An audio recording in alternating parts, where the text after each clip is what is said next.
मला एक गोष्ट अजून तुमच्या लक्षात आणून दिली पाहिजे की देशाच्या इतिहासामध्ये आता आपलं सरकार पहिलं सरकार ठरणार आहे की ज्या सरकारने 2025 पासून 2030 पर्यंत विजेचे दर घोषित केले।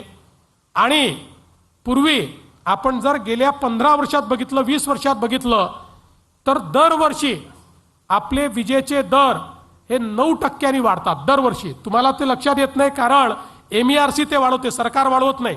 दरवर्षी MERC 9% वाढवते, ऑटोमॅटिक ते विजेच्या बिलात लावून आपल्याकडे येतात आणि आपल्याला ते भरावे लागतात। पण आता मात्र आपण नवीन जे दर MERC कडनं अप्रूव्ह करून घेतले याच्यामध्ये दरवर्षी विजेचे दर आता आपण कमी करणार आहोत, ते वाढवणार नाही आहोत।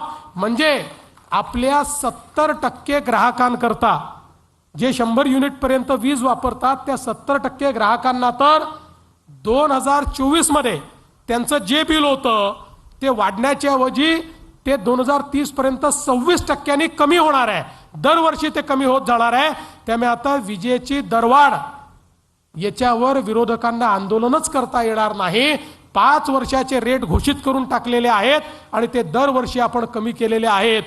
एक प्रकारे मोठं ट्रान्सफॉर्मेशन आपल्या सरकारच्या माध्यमातून या ठिकाणी चाललेलं आहे। आज आपण पाहू शकतो की मोठ्या प्रमाणात समृद्धी महामार्गामुळे एक परिवर्तन झालेलं आपल्याला पाहायला मिळतंय आणि विदर्भामध्ये आज इंडस्ट्री मोठ्या प्रमाणात येते।